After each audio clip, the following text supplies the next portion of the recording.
कशा आहात मैत्रिणींनो? खूप दिवसांनी म्हणजेच 1.5 ते पावणे 2 महिन्यांनी मी तुमच्यासाठी परत ही एक रेसिपी घेऊन आलेली आहे.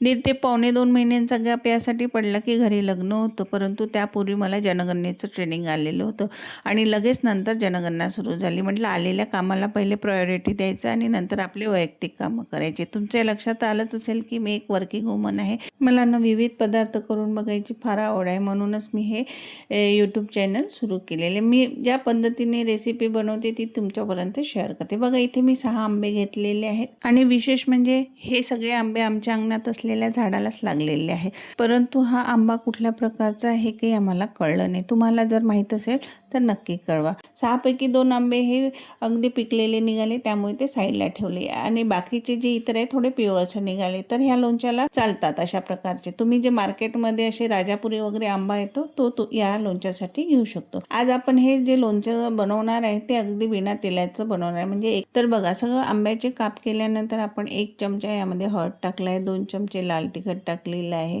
1 चमचा हे आपण मेथी दाण्याचा कूट भाजून करून टाकलेला आहे. त्यानंतर यामध्ये 1.5 वाटी हे आपण मीठ टाकलेलं आहे आणि सोबतच एक मोठ्या बाउलनी यामध्ये गूळ टाकलेला आहे. सर्व छान असं मिक्स करून घ्यायचं आहे, कारण की सगळे मसाले हे त्यामध्ये लागले पाहिजे. मिक्स केल्यानंतर छानपैकी असं झाकून ठेवून द्यायचं आणि तुम्ही दुसऱ्या दिवशी बघू शकता गूळ आणि मिठाचे येथे पाणी झालेलं आहे. तर छानपैकी इथे आपलं असं हे अगदी झटपट आणि सोप्या पद्धतीने लोणचं हे तयार झालेलं आहे. इथे 2 वाट्या दाखवल्या, त्यापैकी 1 वाटी ही नवीन लोणच्याची होती आणि दुसरी वाटी ही जुन्या लोणच्याची म्हणजे मागील वर्षाची होती. आता छानपैकी एक मस्त कोरडी बरणी घ्यायची आणि त्यामध्ये हे लोणचं भरून ठेवायचं. 1.5 ते पावणे 2 वर्ष काहीही होत नाही ह्या लोणच्याला.